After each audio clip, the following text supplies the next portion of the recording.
E aí pessoal, tudo bem? Aqui é o professor João. Hoje a gente vai falar um pouquinho sobre lei da velocidade das reações, a nossa terceira e última aula sobre cinética química. Espero que vocês estejam todos bem aí, bora para nossa aula.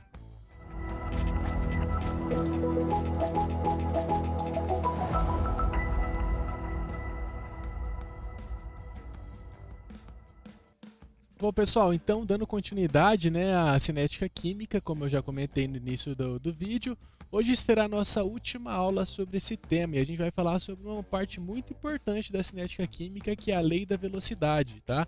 Ela vai ser base depois para os nossos próximos estudos que envolvem o equilíbrio químico, beleza? Então o que acontece? A lei da velocidade, ela propõe o seguinte, que a velocidade de uma reação ela depende exclusivamente dos reagentes dessa reação, tá bom? E para a gente começar a aplicar essa lei da velocidade, a gente tem que fazer o seguinte, a gente tem que identificar se a reação ela é elementar ou se ela é não elementar, tá bom? Quando uma reação é elementar, ela ocorre em uma etapa só. E aí a gente vai aplicar essa formulazinha aqui, onde V é igual à velocidade da reação, K é a constante da velocidade. Essa constante aqui depende exclusivamente da temperatura, beleza? Aqui nós temos a concentração dos reagentes em mol por litro e o N é o fator estequiométrico. Ah, professor, como assim? Não entendi nada. Olha só, essa reação aqui é uma reação que ocorre numa etapa só, né? Nós temos o nitrogênio mais 3H2 formando 2NH3, né? Se a gente for aplicar a lei da velocidade dessa reação, a gente só vai ter que levar em consideração os reagentes. Por quê? Porque a reação química é a interação entre reagentes, certo? Então, o que vai acontecer aqui? Aplicando a lei da velocidade, nós temos que V é igual a K, concentração em mol por litro do nitrogênio elevado a 1. Por que elevado a 1? Porque eu só tenho 1 mol de nitrogênio aqui, né? E vezes, né, no caso, a concentração do hidrogênio em mol por litro elevado ao cubo. Por quê? Porque o seu fator estequiométrico aqui é 3, beleza? Então, primeira observação, essa reação aqui ela é uma reação que apresenta molecularidade 1 em relação ao nitrogênio, tá bom? Por que molecularidade 1? Porque aqui o nitrogênio é elevado a 1, o seu fator estequiométrico é 1, tá? E molecularidade 3 em relação ao hidrogênio gasoso, tá? Por que molecularidade 3? Porque o seu fator estequiométrico é 3, tá? E é lógico, né? No exercício a gente só substituiria os valores da concentração que o exercício passaria para nós. Beleza? Esse termo molecularidade pode ser trocado por ordem também, tá?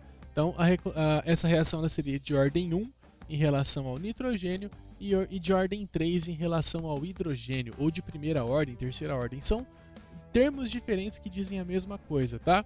E a ordem da reação global, ou a molecularidade da reação global é igual a 4. Por quê? Porque eu tenho 1 aqui e 3 aqui, no total dá 4.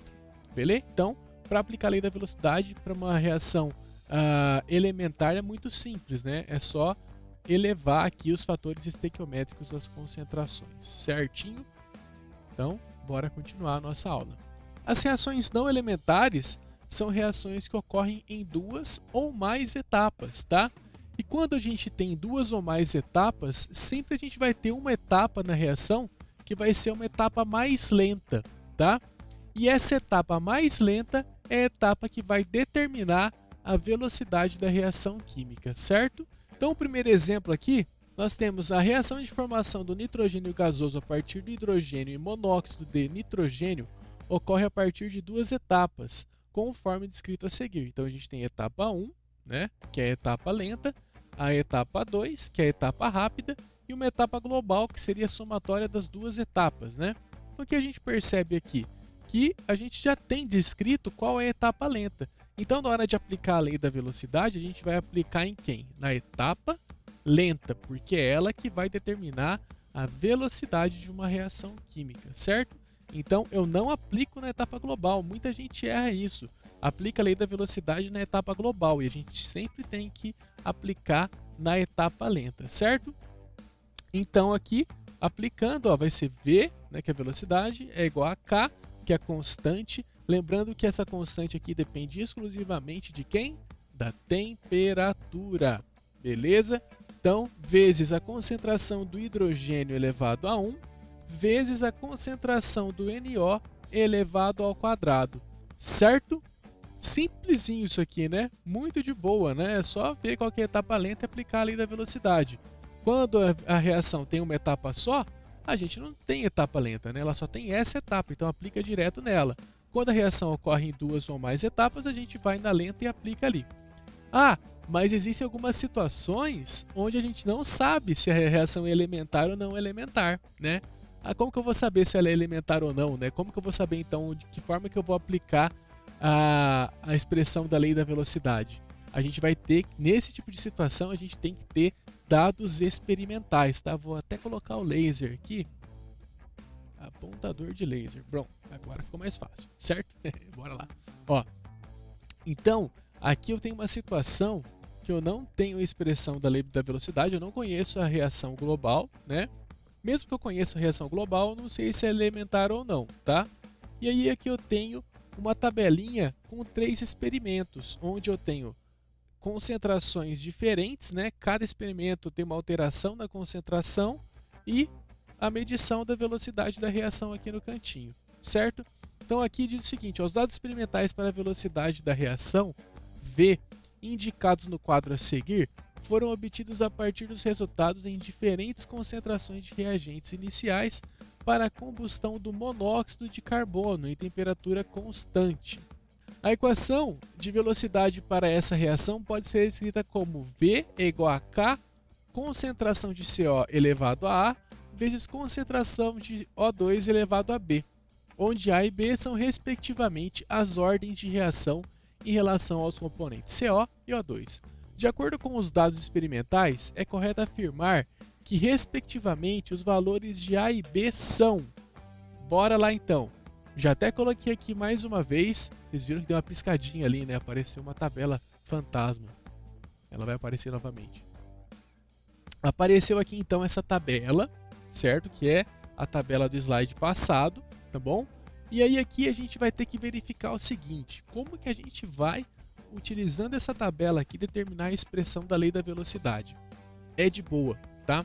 Então veja bem, primeira coisa, a gente vai ter que definir com quem que a gente vai trabalhar. Então aqui nós temos 2 reagentes, o CO ou o O2. A gente tem que escolher um deles para olhar. Então eu vou escolher olhar primeiro para o CO, tá bom? Vou começar por ele. Poderia ter começado pelo O2? Poderia, mas eu vou começar pelo CO. Então o que a gente tem que fazer aqui, pessoal? A gente tem que começar a comparar os experimentos aqui, certo? Então a gente tem 3 experimentos e a gente tem que comparar os 3, certo? Só que quando eu estou olhando para o CO, quando eu quero descobrir a influência do CO na velocidade da reação, eu tenho que comparar 2 experimentos em que a concentração do O2 não mude e que a do CO mude. Então veja bem, se eu comparar os experimentos 1 e 2, eu tenho uma situação dessa. Por quê? Porque se eu comparar os dois, a concentração do O2 aqui não mudou. Já a concentração do CO dobra, certo? Olha aqui. Ficou constante, certo? E aqui dobrou. Olha só esse 2 que eu estou fazendo, lindo. Dobrou. Quando aqui dobrou, a velocidade da reação também dobra. Olha, eu estou desenhando isso com o mouse, eu estou me sentindo um artista. Tá? Então a gente percebe que à medida que a concentração do CO dobra, a velocidade também dobra, eles seguem a mesma proporção. Como que a gente consegue perceber isso? Quando a gente compara 2 experimentos em que o O2 não altera. Agora, para eu olhar para o O2, eu tenho que fazer a mesma coisa que eu fiz com o CO, né? Eu tenho que comparar 2 experimentos em que o CO não altere a concentração. Bom, se eu comparar o primeiro e o segundo, não vai dar certo, porque a concentração do CO está alterando. Então eu tenho que... Se eu comparar o segundo e o terceiro, também não vai dar, porque o CO também está alterando. Agora, se eu comparar o primeiro com o terceiro, eu tenho a concentração do CO constante. Então, dessa forma, eu consigo verificar a influência do O2 na velocidade da reação. O que acontece quando eu comparo esses dois aqui? Nós temos que a concentração do O2 cai pela metade, né? O que acontece quando eu comparo a velocidade do primeiro e do terceiro experimento? A velocidade divide por 4, certo? Então é essa a variação que eu noto, tá bom? Agora, o que eu vou fazer aqui? Eu vou mostrar essas duas observações que eu verifiquei para vocês, eu vou mostrar numa tabela, tá bom? Olha só, quando a gente verificou aqui na tabelinha a influência do CO na velocidade da reação, a gente percebeu que quando a concentração dobra, a velocidade também dobra, ou seja, a concentração e a velocidade variam na mesma proporção. Então eu posso dizer que a velocidade da reação, é a concentração elevado a 1. A concentração do CO elevado a 1. Quando a gente verifica a influência do O2 na velocidade da reação, né? Quando a gente verifica aqui a influência do O2 na velocidade da reação, a gente percebe que, à medida que a concentração cai pela metade, a velocidade fica 4 vezes menor, né? Então a gente pode notar aqui o seguinte, que V é igual a O2 elevado ao quadrado, porque aqui a proporção é 2 para 4. E 4, que é a velocidade, é 2 elevado ao quê?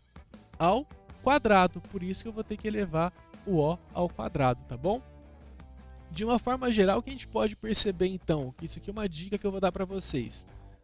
Toda vez que a concentração dobra e a velocidade também dobra, a gente tem aqui que 2 é igual a 2 elevado a 1. Então, V vai ser igual a concentração desse reagente elevado a 1, né? Toda vez que a concentração dobra e a velocidade quadruplica, a gente tem que 4 é igual a 2 elevado ao quadrado, né? Por isso que V é igual a concentração elevado ao quadrado. Toda vez que a concentração dobra e a velocidade fica 8 vezes maior, a gente tem que 8 é igual a 2 elevado ao cubo. Por isso que eu tenho aqui que a velocidade é igual a concentração elevado ao cubo. Quando a concentração varia e a velocidade não altera, a gente chega à conclusão que esse reagente não interfere na velocidade da reação. Por isso, né, a gente vai elevar a sua concentração a zero. E todo número elevado a zero é igual a 1, beleza? Bom, então aqui a gente teria o seguinte, que a expressão da velocidade seria o quê? V é igual a K, concentração de CO elevado a 1, vezes a concentração de O2 elevado a 2. Então os fatores seriam 1 e 2. 1 e 2, resposta certa, a letra A. Beleza? Bom, pessoal, então finalizando a aula, eu vou deixar um desafio aí para vocês, tá? Que é o seguinte, nós temos aqui uma reação de combustão completa do metano e eu quero saber de vocês o que acontecerá com a velocidade da reação caso a concentração de todos os reagentes dobrem. E eu quero que vocês deixem a resposta aí nos comentários do vídeo. Então é isso aí, pessoal. Espero que vocês tenham compreendido a aula de hoje e a gente se vê na próxima aula, ok? Um forte abraço e até mais. Valeu!